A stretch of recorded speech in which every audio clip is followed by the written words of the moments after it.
confiam em carros e em cavalos, mas há aqueles que confiam no Todo-Poderoso. Quero fazer uma pergunta para você hoje: em quem está a sua confiança, meu irmão? Na força do seu braço? Na sua inteligência? Nos teus dons? Nos teus talentos? Os anjos são poderosos, Fabiano, nos céus. Um anjo, ele é capaz de destruir toda a terra com um sopro. Um anjo, ele tem todo o poder, mas mesmo assim ele levanta as mãos em representação de total dependência do trono. Por quê, pastor? Porque nenhum anjo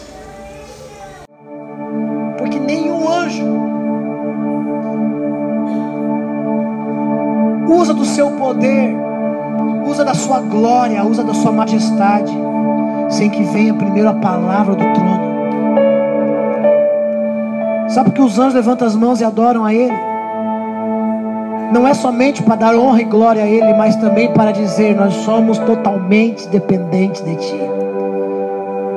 Alguns confiam em carros e em cavalos, alguns confiam nos seus empregos, no seu trabalho, alguns confiam na sua intelectualidade, alguns confiam na sua inteligência, na sua sabedoria, mas tudo é vaidade, porque nada disso pode trazer os céus para você. Você pode confiar em tudo, meu irmão, e no último dia da sua vida você queimar no quinto dos infernos, porque só há um Deus, só há um Senhor, e Ele é Deus de todos os deuses, Ele é Senhor de todos os senhores, Ele é Rei de todos os reis. Só existe um a quem nós podemos depositar toda a nossa confiança. Posso fazer a pergunta para você: em quem você tem colocado a tua confiança nesses dias? Em quem você tem confiado nesses dias? Em você? É no teu patrão? É nas tuas finanças? É na tua conta no banco? É na tua inteligência? É na tua sabedoria? É na tua honestidade? É na tua bondade que você confia? Homens bons vão para o inferno todos os dias, porque só existe bondade verdadeira quando Deus ele termina e conclui uma obra em nossas vidas. Então a verdadeira bondade é que vem dos céus, e não aquela que vem por atos, por atitudes. Bondade não vem do teu coração, a bondade tem que vir do coração de Deus. Se eu sou bom porque a bondade vem do meu coração, então logo essa bondade que vem do meu coração é vaidade. Agora, quando a bondade vem do coração de Deus para o meu coração, quando eu sou bom porque Deus é bom, quando eu sou bom porque Deus é bom, então tudo volta para Ele, porque tudo vem dEle, tudo volta para Ele, meu irmão. Em quem está a sua confiança nesses dias, hein? Você espera de Deus somente nas dificuldades? Você espera de Deus somente quando a água bate na bunda? Você só depende dEle, se coloca só a sua confiança nele quando você é desenganado pelos médicos? Você não precisa ser desenganado por médicos para que você só tenha a Ele para confiar. Você pode começar a confiar somente nele agora. Você pode sair daqui desse culto hoje confiando completamente nele, depositando toda a tua esperança nele. A minha pergunta para você: onde está a tua esperança? Alguns confiam em carros e em cavalos, alguns confiam no esforço do seu próprio braço.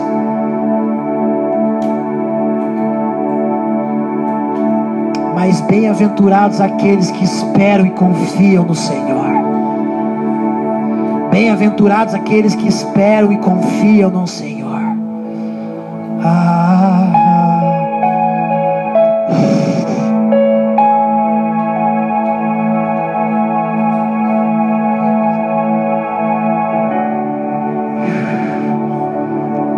O que você faz com a boca fechada? É uma novena, é isso? Você está num velório? Não. E ainda que se estivesse num velório, aquele que morreu ressuscitou, então começa a abrir a tua boca. Vamos. Não espere uma canção. Tudo que sou a ti, tudo que eu tiver. Me ajuda, Fabiano. Receba aqui, Senhor, meu perfume e minhas lágrimas que vão cair aos seus pés. Aos teus pés, declare. Aos teus pés estou, pra render tudo que sou a ti, tudo que eu tiver. Receba aqui, Senhor, meu perfume e minhas lágrimas que vão cair.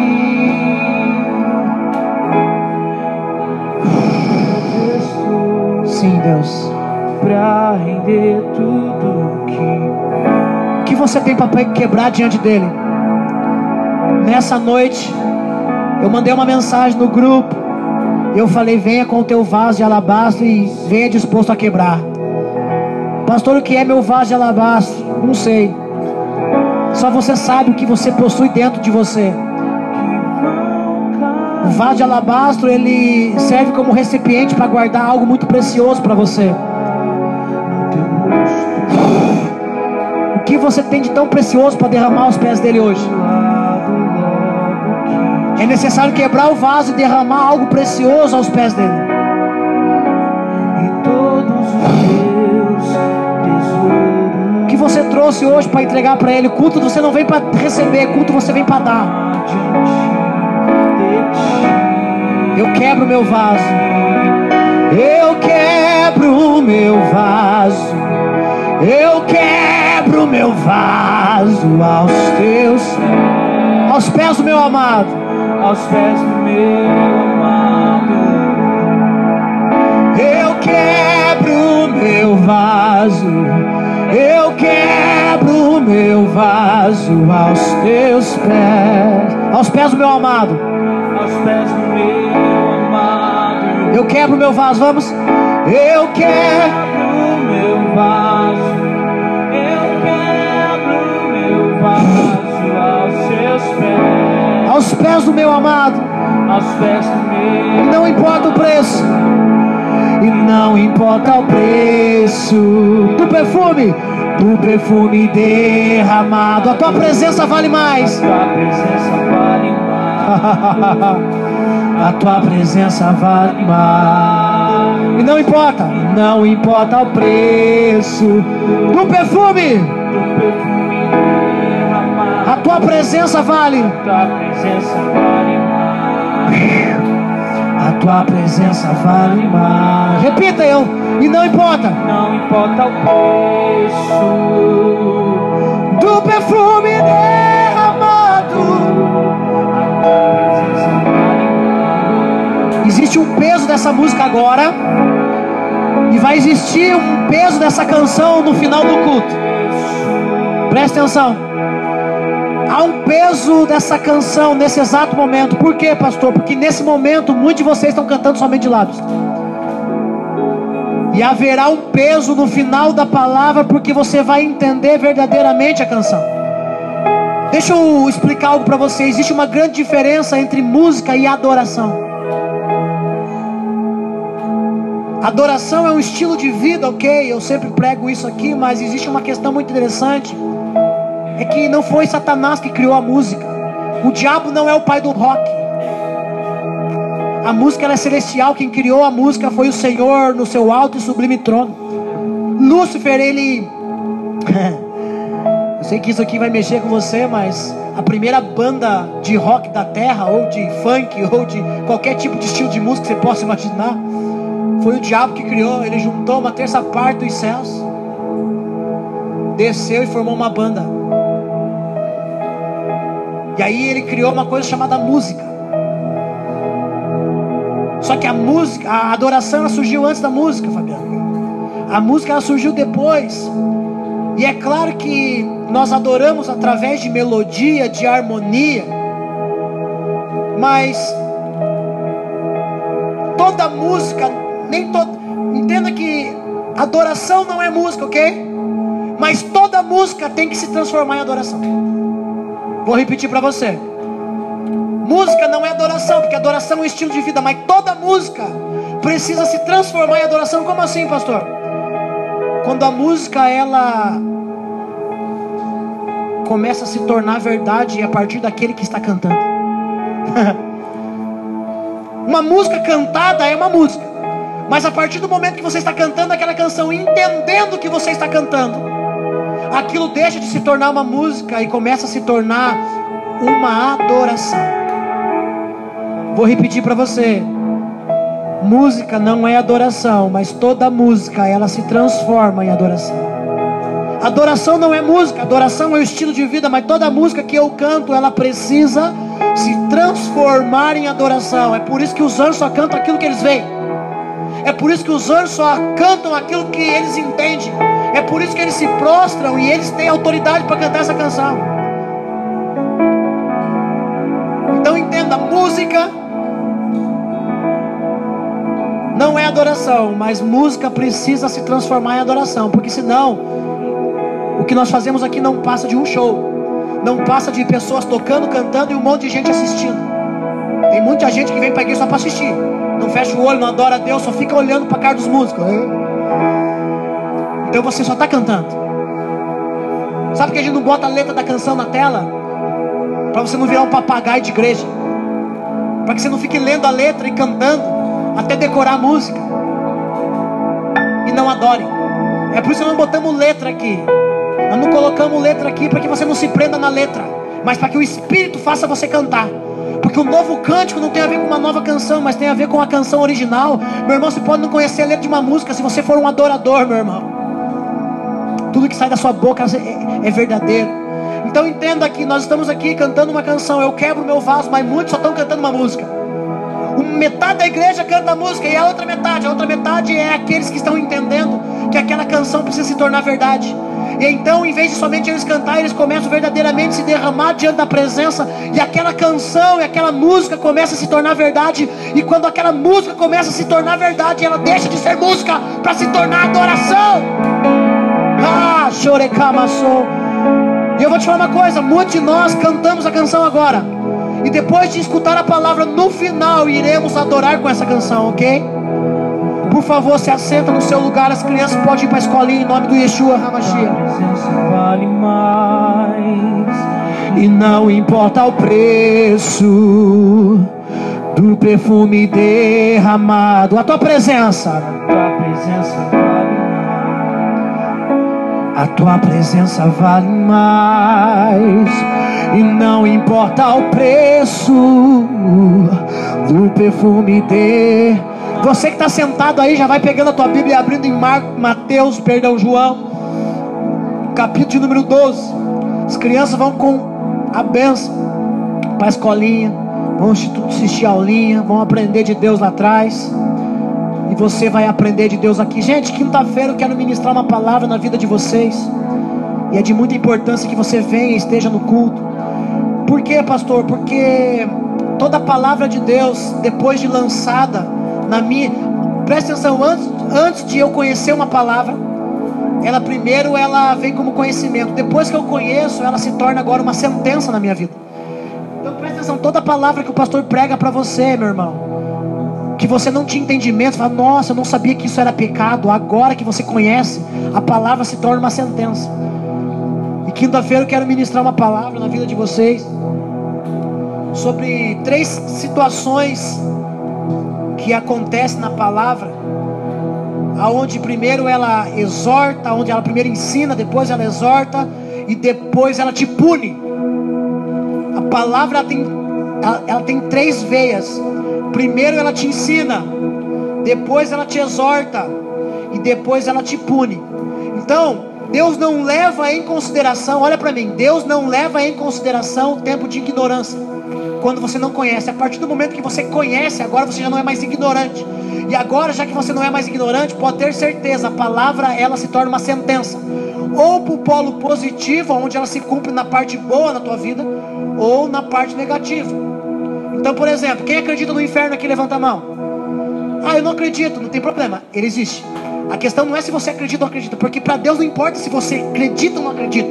Para Deus importa que Ele fez todas as coisas. Então, a Bíblia se torna uma sentença. Eu não acredito no inferno. Quando você for para lá, ela se torna uma sentença na tua vida. Olha para mim. Eu não acredito no pecado. Quando você peca, a palavra ela vai se tornar uma sentença. Você está desculpável enquanto ninguém pregou para você. A partir do momento que alguém pregou para você que o céu é real, que o inferno é real, entenda uma coisa, agora a Bíblia se torna uma sentença. Enquanto você não sabia, tudo bem, pastor, mas eu sou incrédulo, não acredito no inferno. Então você vai ficar a vida inteira, mas não pague para ver. Presta atenção no que eu vou te falar. Tem muita gente que vai... Sabe o que o incrédulo ele faz? O incrédulo é aquele cara que paga para ver. Só que entenda que tem pessoas que vão pagar com a sua própria vida no inferno para crer, para ver que realmente o inferno é real. E a hora que tiver chegado lá, vai perceber uma coisa, que pagar para ver era a pior coisa que ela podia fazer. Por quê? Porque no inferno não tem volta. Então, entenda que a Bíblia foi escrita para nos ensinar, nos exortar e para dar sentença na nossa vida. Você pode acreditar e não acreditar, ela é verdadeira na tua vida. Você pode não acreditar na Bíblia, você pode ver uma vida incrédula e para o quinto dos infernos, o que está na Bíblia vai acontecer. Ah, eu não acredito, mas vai acontecer.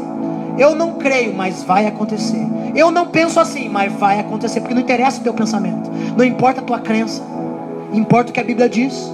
E a Bíblia ela foi escrita, inspirada por Deus para nos ensinar, para nos exortar e para nos punir. Eu vou ministrar isso quinta-feira com você, mas de antemão aqui, vamos abrir sua Bíblia em João capítulo 12. Eu quero trazer uma palavra do coração de Deus para você. Por que eu disse que a música ela se torna verdadeira? Ela precisa se tornar uma adoração.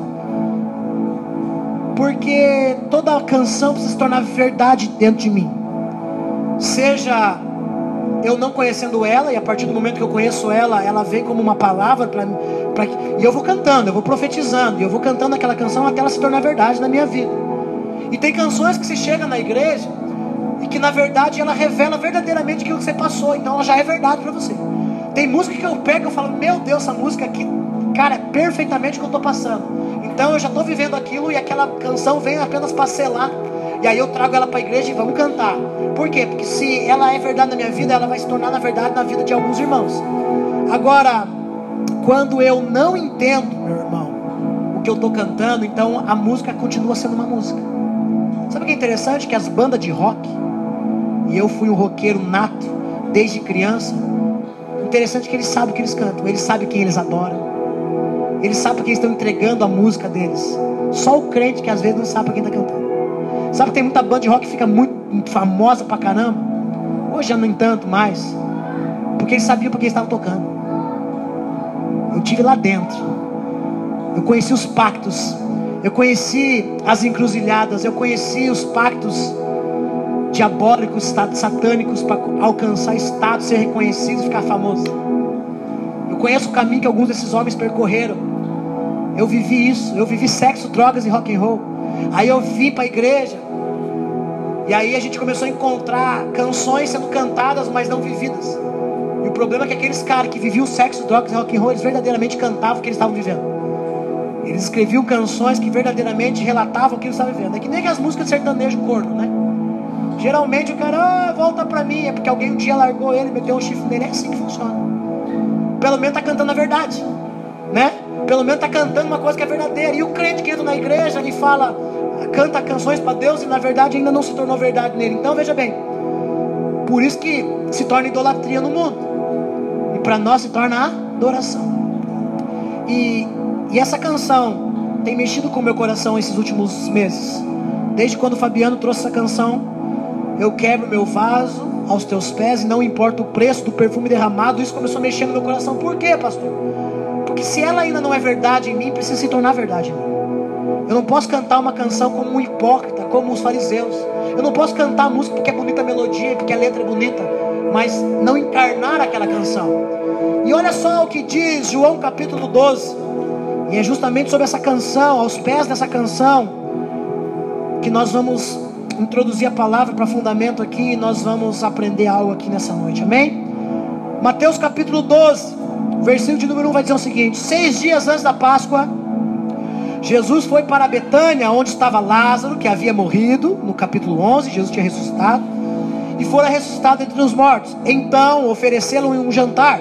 Maria servia, como da outra vez que Maria estava lá, né, toda fadigada, enquanto Lázaro era um dos convidados, sentado à mesa com Jesus.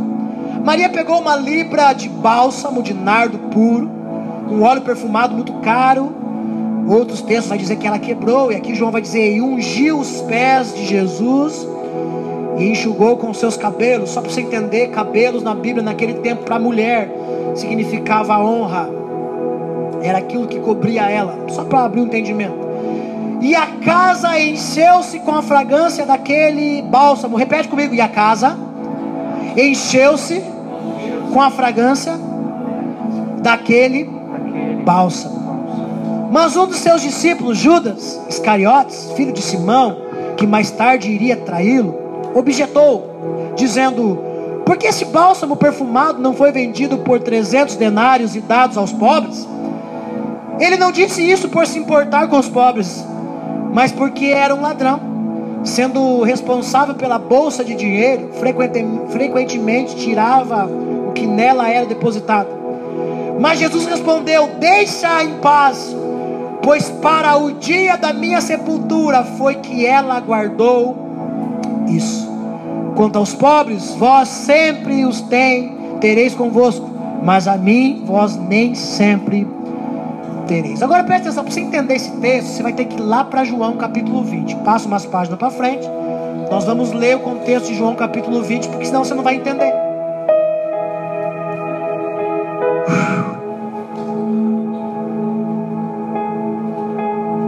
João capítulo 20 vai dizer o seguinte, versículo de número, todo mundo achou?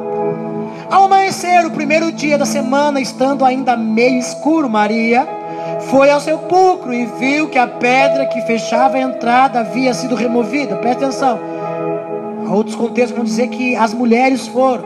João, ele só trabalhou no contexto da Maria aqui, porque houve um entendimento muito legal da parte de João aqui. Então, saindo correndo em busca de Simão Pedro, dono do outro discípulo a quem Jesus amava, João está falando dele mesmo, de João, discípulo amado, e ele se denominava como o discípulo a quem Jesus amava, e disse-lhes: eles tiraram o Senhor do sepulcro e não sabemos onde o colocaram. Repete comigo: eles tiraram o Senhor do sepulcro e nós não sabemos aonde ele está agora. Imediatamente Pedro saiu em direção do sepulcro, acompanhado pelo outro discípulo. Ambos corriam juntos, entretanto o outro discípulo correu mais do que Pedro e chegou primeiro ao sepulcro. Inclinando-se, viu as faixas de linho ali, mas não entrou. Em seguida chegou Simão Pedro, que vinha logo atrás dele. Pedro entrou no sepulcro e também viu as faixas de linho, bem como o lenço que estivera em volta da cabeça de Jesus, e que não estava com faixas de linho, mas dobrado à parte. Então o outro discípulo que chegara primeiro ao sepulcro também entrou. Este viu e creu. E olha que o texto vai dizer: então o outro discípulo que chegara primeiro ao sepulcro também entrou. Este viu e creu. Repete comigo: este viu e creu. Contudo, eles ainda não haviam entendido que, de acordo com as Escrituras, era necessário que Jesus ressuscitasse dos mortos. E assim foram os discípulos outra vez para suas casas. Por outro lado, Maria continuava do lado de fora do sepulcro, chorando. Maria, enquanto chorava, inclinou-se para olhar dentro do sepulcro e viu 2 anjos vestidos de branco sentados onde estivera o corpo de Jesus, um à cabeceira e outro aos pés. Então os anjos perguntaram: mulher, por que choras? Ela respondeu: porque levaram o meu Senhor e não sei onde o colocaram. Vai prestando atenção e vai pegando teu espírito. Assim que disse isso, olhou para trás e viu Jesus em pé, mas não reconheceu que era ele. E Jesus lhe perguntou: mulher, por que estás chorando? A quem procuras? Maria, imaginando que fosse o jardineiro, rogou-lhe: se tu o tiraste daqui, diz-me onde o colocaste, e eu o levarei. Então Jesus chamou a Maria E ele chamou de uma forma diferente, Maria, porque Jesus tinha intimidade com ela, porque Jesus ficava às vezes na casa de Marta, Maria e Lázaro, eram os amigos íntimos de Jesus. E nesse exato momento, voltando, se exclamou também em aramaico, Rabone, que quer dizer mestre. Recomendou-lhe Jesus: não me segures, pois ainda não voltei para o Pai, mas vai ao encontrar meus irmãos, diz-lhes assim: estou ascendendo ao meu Pai e vosso Pai, para que meu Deus e vosso Deus. E assim foi Maria Madalena e anunciou aos discípulos: eu vi o Senhor, e contou-lhes tudo o que o Senhor lhe dissera. Presta atenção, Jesus desceu, tomou a chave do capeta das mãos, voltou na terra, não foi para o céu. E ele fala a Maria: não me segure, porque eu preciso ir para o Pai. Eu ainda não fui, eu vou subir. E depois que Jesus sobe, agora ele recebe o corpo glorificado. Depois ele desce novamente, enquanto com o discípulo. Você conhece as escrituras, você não conhece, vai estudar a Bíblia. Agora volte para João capítulo de número 12 novamente. É muito importante entender o tipo de pessoas e o caráter de tipo de crente que tem na igreja. E como nós fazemos isso, pastor? Entendendo o tipo de pessoas que andavam com Jesus. No nosso caminho sempre vai ter um Judas dizendo pra gente: olha, não faz isso. Nós sempre vamos ter um Barnabé. Nós sempre vamos ter do nosso lado um Pedro. Nós sempre vamos ter um Bartolomeu. Nós sempre vamos ter pessoas ao nosso lado. Nós sempre vamos ter um incrédulo ao nosso lado, que é representado. Meu irmão, todo discípulo que andou com Jesus, representa um tipo de pessoa que caminha com a gente. Maria, Marta e Lázaro também representam um tipo de pessoa. Só que esse tipo de pessoa é tipo de pessoa que tem mais intimidade com ele. É um tipo de pessoa que quando Jesus ele quer contar as suas mazelas, ele vem. De vez em quando Jesus se livrava de todo mundo e ia para Betânia passar umas férias lá. Jesus ia lá e ficava sentado lá com Lázaro, com Maria, com Marta. E esse contexto revela Maria chegando aos pés de Jesus, pegando um vaso, um recipiente, aonde dentro desse recipiente tinha algo muito valioso para ela. E cá entre nós que aquilo que é valioso para mim, para você, às vezes é valioso para os outros. Mas Cristo, quando é valioso para mim, para você, meu irmão, é comigo e com você. Porque nem todo mundo quer o Jesus que você serve. E essa mulher, ela quebra aquele vaso, ela unge os pés de Jesus. Judas dá uma vacilada ali, tenta mostrar que é um pouquinho crente. E Jesus disse: olha, deixa ela fazer isso, porque ela está me ungindo. Ela está me preparando para a minha sepultura. E é muito interessante entender o que significa hoje para nós, agora. O que significa quebrar o vaso?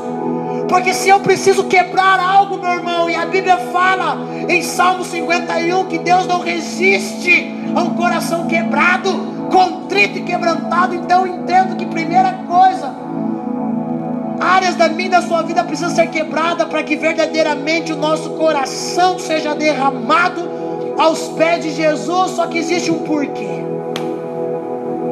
Jesus não quer que você quebre um vaso, que você destrua a sua vida, que você quebre a sua vida para derramar o algo mais precioso que está no seu coração. Porque a Bíblia fala: onde está o seu coração, ali está o seu tesouro. Onde está o seu tesouro, ali está o seu coração.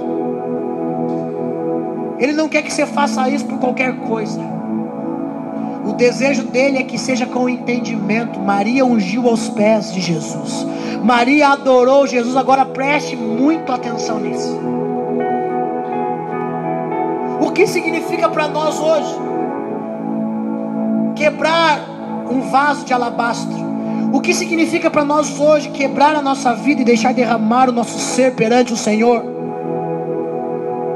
Significa crer na palavra que Ele disse. E quando eu creio na palavra, eu creio nele. É impossível eu crer na palavra e não crer nele. Toda vez que eu creio na palavra, eu creio nele, porque Ele é a palavra. Só que não é somente crer na palavra, mas também contribuir com a minha vida.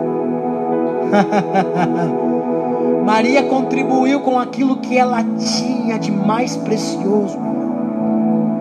Sabe o que é que mais precioso você tem? A tua vida. Carro não é precioso, casa, família, emprego, nada disso é precioso. A tua vida é preciosa. A coisa mais preciosa que existe para mim, para você, é minha, é sua vida. Maria, ela quebra aquilo que era de mais precioso aos pés dele. Agora veja bem, não é o simples fato de quebrar, não é o simples fato de se derramar, é o fato de entender que estamos contribuindo para algo, ainda que não estejamos entendendo qual é o algo. Por que eu mandei você ir para João 20? Para você entender que o que Maria fez, ela fez sem entender porque fez, mas ela fez crendo. O evangelho não é sobre entender. É por isso que tem um monte de gente que entra na igreja e não firma com Deus. É por isso que tem um monte de gente que entra na igreja e nunca se derrama, nunca desce o batismo, nunca ora em línguas, nunca se entrega mais. Por quê? Porque está tentando entender como funciona o evangelho. E o evangelho não é para ser entendido, o evangelho não é para ser compreendido, o evangelho é para ser crido. Você vai para João capítulo 20 e você percebe que Maria chega para levar algumas coisas e para visitar o sepulcro, e dá de cara com o sepulcro aberto. Jesus não está lá. Ela corre para João e para Pedro e fala: ei, alguém roubou o corpo do mestre. Sinaliza que o que ela fez em João 12, ela fez sem entender. Aí você lê mais um pouco do contexto, você percebe que os discípulos também não estavam entendendo nada. E o texto vai dizer, porque eles não lembravam daquilo que diziam as escrituras. Meu irmão, o evangelho não é para você entender. O evangelho não tem que ser colocado dentro da tua ideologia. Eu penso assim, então eu quero entender. O evangelho precisa... Meu irmão, o evangelho não é moldado em você, é você que é moldado pelo evangelho. Sabe o que significa quebrar o vaso? Contribuir mesmo não entendendo o propósito. Sabe o que significa quebrar a minha vida e entregar para Deus? É contribuir com a minha vida para o ministério de Jesus, para o propósito de Deus, mesmo não entendendo o problema dessa geração. É que ela é muito racional, tudo ela quer entender filosoficamente. Tem gente que precisa entender o porquê, para depois se envolver com Jesus, vai ficar chupando o dedo. Jesus não está chamando pessoas, Jesus não está se justificando para você. Olha, porque é assim, porque é assim. Jesus pregou o evangelho, eles não entenderam. Maria quebrou o vaso de alabastro, Maria ungiu os pés de Jesus, Maria contribuiu para o propósito de Jesus, que era morrer na cruz, sem mesmo entender. Porque você vai para o capítulo 20 e você percebe que ela não entendeu nada. Pastor, mas se eu não entendo nada, é porque você não tem que entender. O evangelho é para ser obedecido, porque se você entender, você não obedece. Por quê, pastor? Porque é necessário de fé para se aproximar de Jesus. Crer. Sabe qual é o problema que nós temos vivido nesses dias? É que a gente acha que o evangelho tem que ser moldado no nosso intelecto. Nós queremos entender Deus. Tem crente que não se envolve com Deus porque quer entender Deus. Não, mas como que eu posso se eu não vejo? Tem crente muito filosófico nesses dias, muito Sócrates. Tem crente que muito Platão. Tem crente que ele precisa assim, não, mas tudo bem, o pastor prega a palavra, tá ok, mas eu não penso assim. Eu preciso de provas. Meu irmão, o evangelho não precisa de provas. Jesus, para você participar do ministério dele, para você participar do propósito de Jesus, você não precisa saber e entender, você precisa crer. Talvez você olhe para o capítulo 20 e fale: meu Deus, parece que é negativo isso.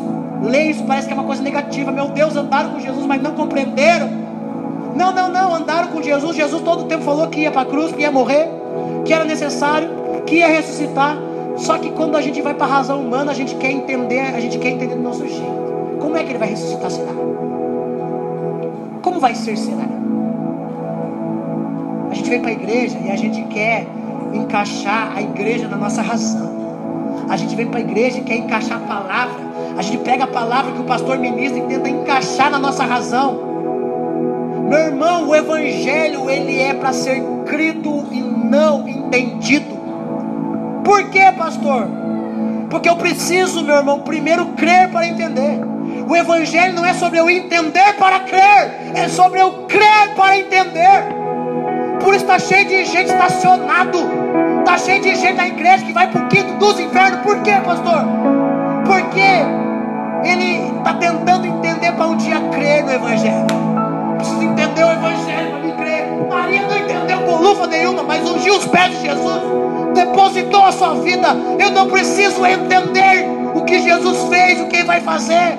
Eu não preciso entender o que está acontecendo para me crer. Eu preciso crer, porque se primeiramente eu crer, então a partir daquele momento eu começo a entender. Jesus não vai revelar nada se não for para os seus filhos, os pequeninos. Meu irmão, o evangelho não é entender, porque entender é razão. O problema tem muito crente que quer viver na razão. Tem muito crente irracional. Tudo é razão. Eu preciso sentir um arrepio. Meu irmão, entender para crer é razão. Agora crer para entender é fé. Vou repetir para você. Isso é muito forte. Entender para crer é razão. Eu não posso entender Cristo para me crer nele, mas eu preciso crer nele para entender. E crer para entender é fé. Está me entendendo? Porque você não consegue entender a palavra que o pastor está ministrando, quanto mais entender quando Deus falar no teu coração. Tem gente que tudo é obra do acaso. Tem gente, olha, porque isso, olha aquilo, olha aquilo. Tem gente que tenta achar condições físicas, psicológicas, filosóficas, para comprovar o que Jesus faz. Ele não consegue dizer assim: foi Jesus que me abençoou. Ele fala: não, é porque Deus pegou ali. Não, porque uma pessoa ajudou aqui, foi ali. Meu irmão, o evangelho é Jesus. Eu não preciso entender como Jesus faz. Tem gente que é curado, a pessoa recebe uma cura, aí ele vai no médico porque ele quer saber. Mas como? Eu quero saber na medicina. Razão. Meu irmão, tá cheio de crente indo pro quinto dos infernos, porque veio para a igreja, ouviu a palavra, mas tentou entender o evangelho. E aí quando você tenta entender o evangelho, você é um agnóstico cristão. Você diz: eu sou crente, mas na verdade você é agnóstico.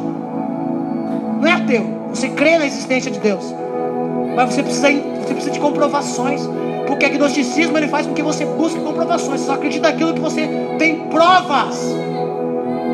Como que você pode acreditar naquilo, meu irmão, que tem provas? Não é sobre acreditar naquilo que você tem provas, é acreditar naquilo que você não tem prova. Hebreus vai dizer que a fé é o firme fundamento das coisas que espera, ou seja, certeza das coisas que você espera e prova daquilo que você ainda não viu. Daquilo que você ainda não viu. Daquilo que você ainda não viu. O evangelho é para ser crido e não compreendido. Maria entendeu que Jesus ia fazer? Maria entendeu porque Jesus ia passar? Não, cara. Porque se ela tivesse entendido, ela ia ficar esperando a hora que ele chegasse ressurreto para ela.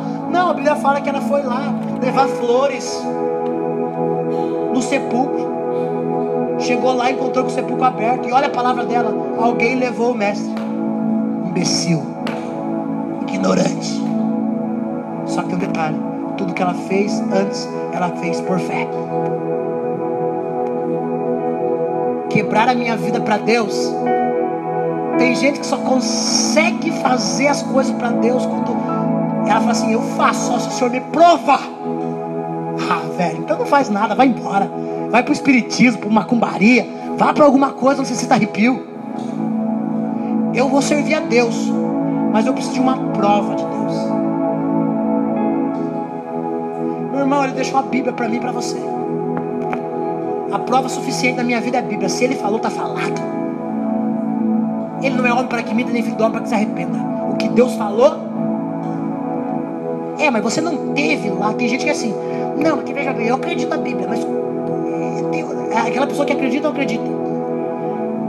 Mas como que a gente tem certeza de que não foi homens que escreveram a Bíblia? Vai ler 2 Pedro, vai dizer que toda a escritura foi divinamente inspirada por Deus.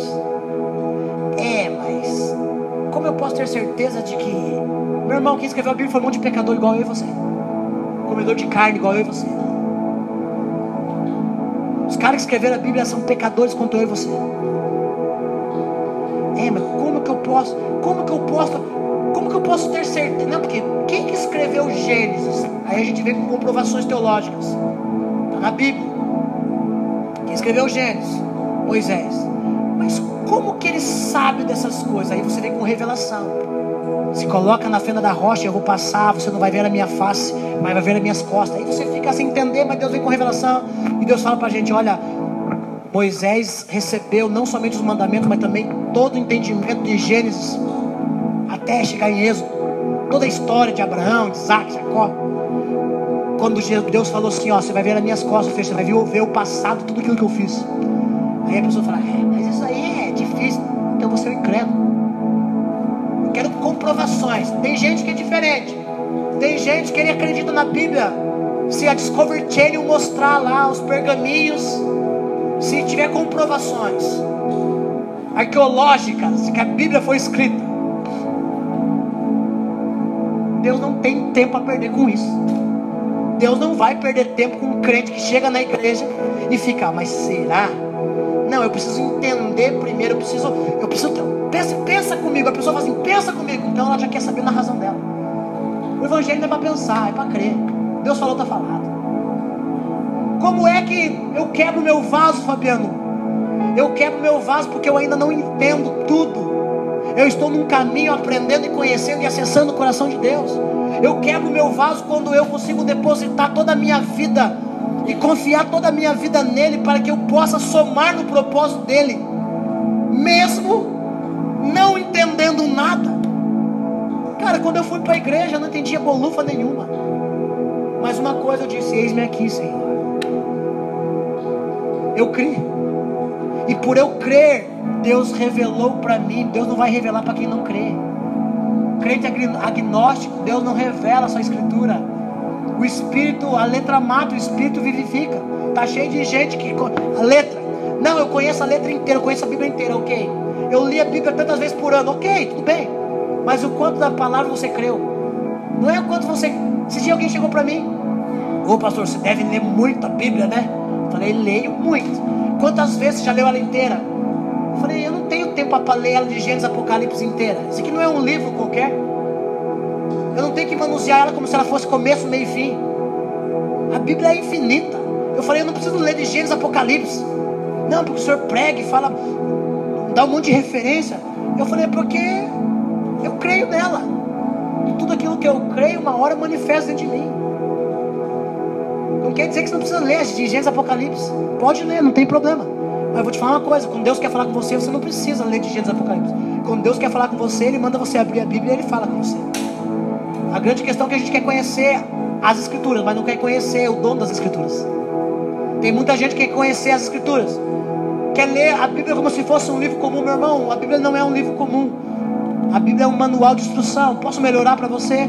Além da Bíblia ser um manual de instrução para mim e para você, a Bíblia é uma carta de amor. Você não lê de qualquer jeito. Você lê com lágrimas. Você lê com paixão no coração. Você lê uma carta de amor que foi escrita por Deus para mim e para você. É uma carta de amor. A Bíblia para mim não é um livro. A Bíblia para mim é um caça ao tesouro. Cada vez que eu abro ela, por exemplo, essa mensagem que eu estou ministrando agora, eu venho um mês pensando sobre quebrar o vaso. Eu ia ministrar outra palavra hoje de noite, que é a palavra que eu vou ministrar quinta-feira. Só que Deus me levou para João 12. Eu comecei a ler, começou a queimar no meu coração. Ele falou, aí quando Ele revelou para mim o coração dele nas Escrituras, eu falei, uau. Eu não preciso entender o que Ele quer de mim, porque Ele não quer nada de mim, Ele me quer. Só que a gente tem muita razão em nós ainda. E razão mostra uma coisa, que você ainda tem o Adão dentro de você. Todo dia eu levanto e eu tenho carne em mim, eu tenho espírito. O espírito tende para as coisas do espírito. É por isso que aqueles que são espirituais discernem as coisas. E os carnais? As carnais. Meu irmão, quantas coisas você não fez para Deus? Porque você esperou primeiro entender. Precisa entender primeiro. Precisa entender como vai ser. Maria não entendeu como seria.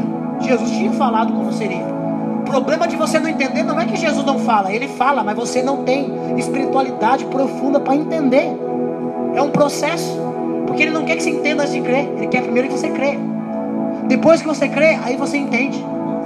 Depois que você crê, Ele fala: você crê? Creio. Então eu posso revelar todo o meu coração para você, porque você crê. Porque se você tiver que entender, meu irmão, você sai dizendo para todo mundo que você entendeu. O teu orgulho cresce no coração. Você fala: olha que eu entendi isso. Não adianta você entender e não crer. Tem muita gente que também entende e não crê. Tem muita gente que entende. Eu entendo, tudo bem, ok, pastor, entendo. Mas não consigo crer nisso. Por isso, meu irmão, que a fé é o que move as coisas. A base do relacionamento cristão é a fé. A minha base de relacionamento com você é a fé. E a minha base de relacionamento com Deus é a fé. Eu não preciso entender para crer. Maria, ela depositou a vida dela, ok? Ela ungiu os pés de Jesus, ok? Ela usou o seu cabelo para secar os pés. Ela usou a honra que ela tinha. Porque honra fala de razão. Tem muita gente que a razão é a honra. Não, eu tenho razão, então é minha honra. Se eu perder minha razão, eu perco a minha honra. Maria pegou os seus cabelos, que representa a honra da mulher, esfregou os pés de Jesus. Aí você vai para o capítulo 20 e você entende que a Maria não tinha entendido nada. Mas mesmo assim, o fato de ela não ter entendido não fez com que ela não depositasse aquilo que era mais precioso na vida dela aos pés de Jesus. A minha pergunta para você é: aquilo que você não depositou ainda de tão precioso na vida dele, é porque você ainda está tentando entender.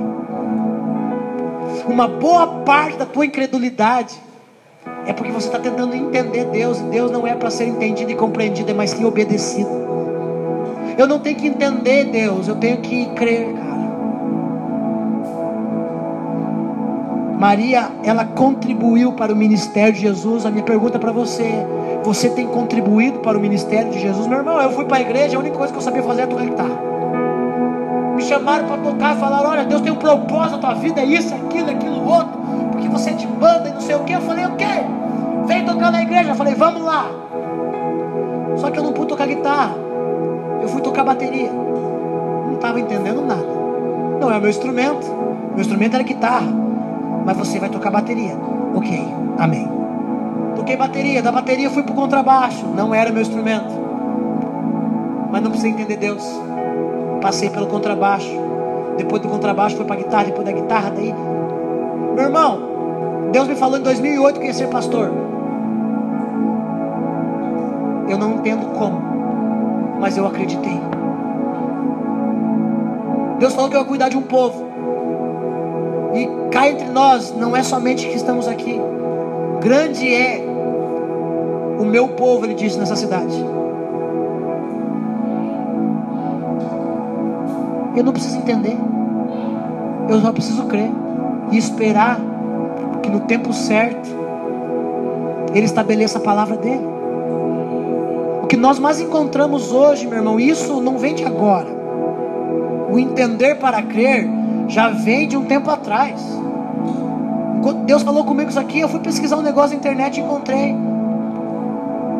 algo de Lutero falando algo sobre isso. Há 500 anos atrás. Há 500 anos atrás tinha crente que precisava entender. Eu não estou falando de ver. Eu não estou falando de ver com os teus próprios olhos. Estou falando de entender, porque nem tudo você precisa ver. Tem muita gente que não precisa ver, mas ele quer entender. Ele quer uma comprovação física de que Deus vai fazer aquilo. Mas qual é a certeza que você tem? Meu irmão, eu não tenho certeza, eu tenho fé. Porque a minha fé é a certeza. A minha certeza não é humana, não é racional. Meu irmão, nós temos um grande número de crentes racionais na igreja hoje, que não se entrega por completo, que não quebrou a sua vida ainda para Deus, que não se derramou aos pés de Jesus. Por quê, pastor? Porque está esperando uma comprovação de Deus para se entregar. Está esperando uma comprovação de Deus, está esperando Deus aparecer de carne e osso para ele, falar: eu sou real, infeliz. Meu irmão, Maria quebrou um vaso de alabastro. Sabe quando é que vai perfumar toda a casa? O perfume só vai inalar na casa, ou seja, todo mundo vai sentir o cheiro daquilo que você está fazendo, entregando para Jesus, quando você estiver fazendo, meu irmão, mesmo sem entender. A gente acha que precisamos entender tudo para Deus nos usar. Meu irmão, eu não preciso entender para Deus me usar, eu preciso crer que Deus me usa. Ele fala: vai para lá, eu vou. Ele fala: vai para cá, eu vou. Volta, eu venho. Agora pode andar, fica parado. Não interessa. Não tem porquê, Deus. Quem aqui faz pergunta para Deus por quê? Pode levantar a mão. A gente faz. Deus, por quê? Porque a gente quer entender Deus. Não faça mais isso. Aprenda a dizer amém, Deus. Porque amém, você está dizendo o seguinte: que assim seja. A gente: Deus, por que eu estou passando por isso? Você não precisa entender o que você está passando. Você precisa passar. João viveu no deserto. Jesus foi para o deserto.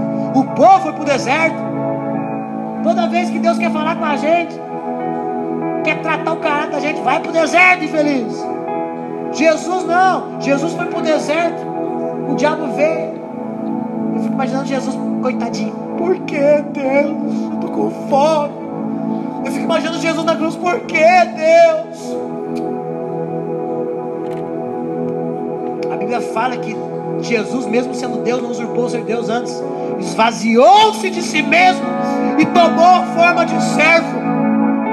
Meu irmão, tua vida só se esvazia na presença de Deus por completo quando você entende que para se esvaziar e se entregar para Deus, você não precisa entender nada. Sabe quando é que você vai entender verdadeiramente o Evangelho? Quando você entender que para entender o Evangelho você não precisa entender nada. Vou melhorar, vou repetir para você, para não virar uma salada. Você só vai entender o Evangelho quando você entender que para entender ele você não precisa entender nada. Eu só preciso crer no Evangelho e ser salvo tu e tua casa. Crê no Evangelho e será salvo tu e tua casa. Crê no Evangelho e será salvo tu e tua casa. Como que o Senhor vai salvar minha casa? Não sei, mas Ele mandou eu crer, então Ele vai salvar minha casa. Como que Ele vai salvar meu marido, minha esposa, meus filhos, meu pai, minha mãe? Como que Ele vai salvar meus vizinhos? Não sei, mas Ele disse: crê. Eu não preciso entender o Evangelho, ainda que o Evangelho seja simples demais. Porque o Evangelho ele é simples de ser compreendido, mas só tem a possibilidade de ser compreendido quando primeiro eu creio. Depois que eu creio, Ele revela tudo para mim. Ele não revela tudo de uma vez. Ele vai revelando aos poucos. Conforme eu vou crendo, eu vou entendendo. Conforme eu vou crendo, eu vou entendendo. Meu irmão, o Evangelho é crer e entender. Crer e entender. Crer e entender. Crer e entender. Eu creio e aí, meu irmão, uau, eu entendo. Você creu? Aí Ele fala: tá crendo, Fabiano? Deus, estou crendo nisso. Então agora eu vou fazer. Só que eu vou te mostrar como é que eu vou fazer. Os discípulos andaram com Jesus. Jesus disse que ia para a cruz. Alguns tentaram impedir. Pedro foi exortado: para trás de mim, Satanás, que não compreende as coisas do reino de Deus, somente as coisas da terra. Esse é o problema. Nós queremos entender com a nossa razão humana. Meu irmão, posso falar uma coisa para você? Não dá para entender, porque Deus não cabe dentro da mente humana. Deus não cabe dentro da mente humana. A teologia tentou botar Deus numa mesa e fazer uma autópsia de Deus. Não deu, porque Deus, Ele faz nova todas as coisas. A teologia, ela quer ver um crente racional, é o que faz teologia.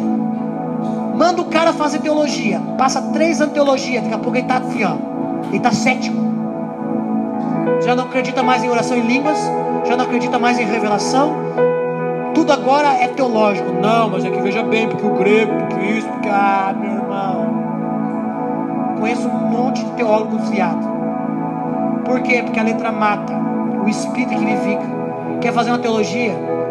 Eu te aconselho, pode fazer, e te dou referência para fazer, mas não faça qualquer uma não, porque senão você vai chegar incrédulo aqui na igreja. Eu conheço um monte de gente que se tornou incrédulo. Por que se tornou incrédulo, pastor? Porque ele começou a querer entender Deus. Ninguém entende Deus. Deus não precisa ser entendido, tem que ser amado. Deus não é para ser entendido, é para ser crido. É necessário que todos aqueles que se aproximam de Deus tenham fé para se aproximar dele e creiam que Ele é galardoador daqueles que o buscam. Hebreus 11:6. Meu irmão, por favor, entenda: a minha vida só é derramada verdadeiramente quando eu entendo que eu não posso entender nada. Tem muita gente que tem a vida barrada nisso. São áreas da sua vida que você não precisa entender. Deus está ali. Você precisa crer que Deus vai fazer. Está passando por uma situação financeira difícil. Aí você começa a dar opção para Deus. Deus, e se o Senhor fizesse assim, alguém depositar o dinheiro na minha conta, assim, tal, né? Porque eu já ouvi falar que o Senhor fez isso na vida de alguém. Eu já fiz isso. Porque eu já ouvi falar, e eu vou você, eu já experimentei dinheiro cair na minha conta sem eu saber de onde veio. Já aconteceu. Já aconteceu de você chegar assim, precisar e daqui a pouco... Ah, meu irmão, uma vez o pastor Jason contava para nós,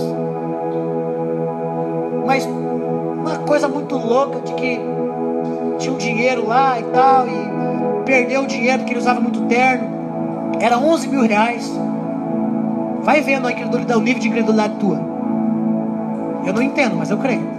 O pastor Jason, ele, um senhor já, um ancião, profeta, ele disse o seguinte: perdeu o dinheiro, perdeu 11 mil reais, não lembro do que era, que disse que estava num dos bolsos da jaqueta dele, que era uma oferta que ele tinha ganhado para fazer não sei o que na igreja. Final das contas, perdeu o dinheiro, chamou os irmãos para orar na casa, dobraram o joelho e começaram a orar. Daqui a pouco aparece um envelope em cima da cabeceira do sofá. Olha a tua razão aí. Será? Apareceu um envelope. Terminaram a oração, se levantaram, um envelope em cima do... Quando pegaram o envelope, tinha 13 mil reais no envelope. Sabe por que você não disse amém? Porque você não creu. Mas no dia que ele contou isso para mim, ele contou com lágrimas nos olhos. Eu creio. Sabe por que você não experimenta de Deus assim? Porque você não crê. Você olha, o pastor conta a história para você, você acha que é fantasia. Por quê? Porque a tua mente tenta entender. Não, foi alguém que colocou o dinheiro. Meu irmão, não interessa quem fez, não interessa como ele fez, interessa o que ele fez. Ah, mas eu acho, meu irmão, esse é o nosso problema. Eu acho que, certo, enquanto alguém orava ali, alguém pegou e fez aquilo assim, botou um envelope com 13 mil, né? Ou talvez alguém roubou aquele dinheiro e daí naquela hora se arrependeu. Meu irmão, preste atenção no que eu estou te falando. Esse é o meu e o teu problema. A gente quer entender como Deus fez e por que Deus fez. Incrédulo. Sabe quando eu descubro que eu sou incrédulo? Quando eu tento entender como Deus faz as coisas. Eu não preciso entender Deus. Deus não tem que ser entendido nem compreendido. Deus tem que ser crido e amado. A minha pergunta para você hoje, meu irmão: o que falta para você quebrar o teu vaso, derramar a tua vida para Jesus em todas as áreas? Porque quando eu falo derramar, tem áreas que você já se derramou para Ele, tem áreas que você crê, mas tem áreas que você ainda não consegue se movimentar. Por quê? Porque você ainda é na razão. Meu irmão, quando a gente levanta esse gasofilaço aqui e ora e fala: Deus, 5 pães, 2 peixes, multiplica. multiplicar tanto a mim na sua vida para que a gente dê mais, mas também Deus pode multiplicar do nada. Para Deus nada é impossível. Mas o que a gente faz? A gente fica na incredulidade. A gente fica tentando entender como que Deus vai fazer. Tem uma coisa que eu não faço aqui na igreja, é ficar na tesouraria perguntando: quanto que entrou hoje? Quanto que entrou? E ficar somando. Chega final do mês, alguma coisa Deus vai fazer, cara. Como eu não sei. Se tiver que usar minha vida, vai usar. Se tiver que usar a vida de alguém, vai usar. E aí você se torna um racional na área financeira. Por isso que você não dizima e não oferta na igreja. Sabe por que você ainda não é dizimista e ofertando na igreja? Sabe que você ainda não consegue tirar dinheiro do teu bolso e botar aqui dentro? Porque você ainda acha que pastor é ladrão. Por quê? Porque é o que você viu. É porque você não acredita que Deus pode multiplicar na tua vida. São várias as áreas da minha e da sua vida aonde a gente ainda não derramou. Então, meu irmão, nós precisamos nos derramar na presença dEle. E como nos derramaremos na presença dEle? Não precisando entender. Você vai no banco, bota o dinheiro lá, e você tem a certeza que vai ter juro, porque o banco paga juro pro dinheiro que você bota lá. Mas você não consegue acreditar que Deus, Ele também levanta juros naquilo que você deposita na mão dEle. Deus dá semente ao que semeia. E aí, você é racional, você consegue botar o teu dinheiro no banco, mas não consegue investir na obra de Deus. Entende? Por quê? Porque eu estou tentando entender como Deus faz. Como que Deus vai multiplicar? Meu irmão, eu não sei, mas se você botar 100 aqui agora, e Deus quiser multiplicar de 100 transformar em 1000, Ele faz aparecer o dinheiro aqui dentro. Só que eu vou te falar uma coisa, sabe por que a gente não prega isso? Porque se a gente pregar isso, o crente fica folgado, aí ele não experimenta de Deus. Deus pode fazer assim ou não? Mas Ele prefere multiplicar na tua vida. É por isso que Ele te dá a oportunidade de você fazer, para que Ele multiplique em você, e não aqui. Só que a gente tenta entender essas coisas. E aí, conforme a gente tenta entender, a gente vai se tornando incrédulo, a gente vai se tornando um pouco pessimista nas coisas.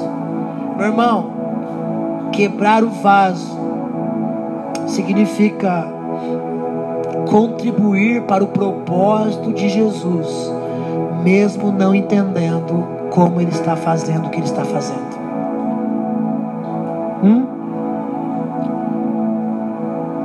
Quebrar o vaso, meu irmão, nas mãos de Jesus, é você depositar a tua confiança nele, mesmo sem saber como é que Ele vai fazer. Se é um câncer na cabeça, não interessa. Creia, Ele vai tirar. Não tente entender como Ele vai fazer. Será que as células vão... Meu irmão, não interessa. Crentes incrédulos, preguei alguns dias sobre incredulidade. Que a incredulidade vem pela dúvida. Meu irmão, Maria não teve dúvida. Ela ungiu Jesus. Ela contribuiu para o propósito de Jesus, porque o propósito de Jesus era ser sepultado. Sabe que você não deposita a tua vida, teus bens, tua família? Tem gente que não entrega a família para Jesus. Não, pelo amor de Deus. Tem gente que não consegue entregar a família para Jesus, não consegue entregar os filhos para ser missionários na obra de Deus. Meu irmão, enquanto você continuar procurando razão para poder obedecer, Deus não pode contar com você e comigo assim. Ele não vai contar comigo e com você assim. É perca de tempo. Ide por todo o mundo e pregar o evangelho a toda criatura. Quem crer e for batizado será salvo. Quem não crer, ele nem fala quem não crer e não for batizado, porque é automaticamente. Não batizou, não creu. Quem crer e for batizado será. Quem não crer já está condenado. Ele não fala quem não crer e for batizado e não for batizado, porque ele sabia que quem não batizasse porque não cria. Eu não batizei porque eu não crio. Eu não sou batizado pelo Espírito Santo porque eu não creio. Eu não sou batizado com fogo porque eu não creio. Eu não desci as águas porque eu não creio. Por quê? Porque eu estou tentando entender como funciona. Não, é porque falaram para mim que quando eu deito ali, eu morro e eu volto uma nova criatura. Mas eu quero entender isso. Eu quero entender isso na psicologia, na medicina. Os caras falavam isso. Como pode? Jesus falou assim: olha, você precisa nascer de novo. O cara olha para ele e fala: como pode um homem voltar? Meu irmão, Jesus falou de nascer de novo. Eles não entenderam. Acharam que o homem tinha que voltar e entrar dentro da mulher. Jesus falou: olha, vocês têm que comer da minha carne e do meu sangue. O povo não entendeu. Os discípulos, não era fariseu. A Bíblia fala que os discípulos começaram a ir embora. Por quê? Dura era a palavra. Por que era dura a palavra? Porque eles queriam entender com a razão. Como pode comer da carne e tomar do sangue dele? Eles acharam que Jesus estava falando que eles iam se tornar carnívoros naquela época. Canibal. Você vai ter que comer da minha carne, beber do sangue. Acho que eles pensaram assim: a hora que Jesus morrer, nós vamos ter que comer da carne dele, que nem um bicho, tipo urubu. Não entenderam. Não entenderam. E a minha pergunta para você hoje, meu irmão: você crê ou você entende? A minha pergunta para você hoje: você está procurando entender para crer, ou você está crendo para entender? Porque se você está procurando entender para crer, meu irmão, isso é razão, é racional, é humano, é carnal. Mas se você estiver procurando crer para depois entender, isso é fé. E quando você entender, ninguém vai tirar isso de você, ninguém vai roubar esse entendimento de você. A partir do momento que eu creio, eu entendo, ninguém muda a minha opinião, cara. Se Deus me revela aquilo porque eu criei, acabou. Ninguém tira isso de mim. Como está a tua vida aí? Eu quebro meu vaso. Tem áreas da tua vida que você ainda não derramou para Ele. Tem áreas da tua vida que você ainda não quebrou. Tem coisas preciosas dentro de você que você ainda não conseguiu derramar na presença dEle. Por quê, pastor? Porque você está tentando entender. Maria não precisou entender. Maria simplesmente foi e quebrou. Capítulo 20 mostra que ela não sabia de nada. Ela estava ignorante no assunto. Ela foi atrás até para descobrir. Ela falou: olha, roubaram o corpo do mestre. Mas ela, quando quebrou o vaso de alabastro e ungiu os pés de Jesus, ela fez aquilo porque ela creu. Eu fico imaginando que depois que Jesus voltou e apareceu, comeu com eles, fico imaginando Maria falando assim. Eu acho que Maria deve estar até hoje nos céus entendendo. Uau, hoje eu entendo porque eu quebrei meu vaso de alabastro no pé dele. Hoje eu entendo. Você não precisa entender, você precisa crer, meu irmão. Se creres, verás. Se creres, verás. Glória de Deus. Se creres, verás. Glória de Deus. Por favor, meu irmão, saia dessa incredulidade, saia desse entendimento racional. Para de tentar entender Deus. Para de tentar entender como Deus vai fazer. Creia, Deus vai fazer. Não importa. Não importa como. E não interessa como. Eu preciso crer na palavra. Se Ele disse para você que um dia Ele vai fazer algo na tua vida, não interessa como. Não interessa o processo que vai levar para chegar, Ele vai fazer. Se um dia Ele falou: olha, você vai fazer isso, isso e isso, não interessa como. Um dia Ele vai cumprir com a palavra dEle. Não deixa a tua incredulidade estagnar você. Para de tentar entender Deus. Creia. Creia. Não é tempo de entender Deus, meu irmão. É tempo de crer para entender. Quem entende isso? Quem crê nisso? Se coloca de pé. A presença vale mais. A presença vale mais. E não importa o preço do perfume derramado, a tua presença vale mais. A presença vale mais. Não importa o preço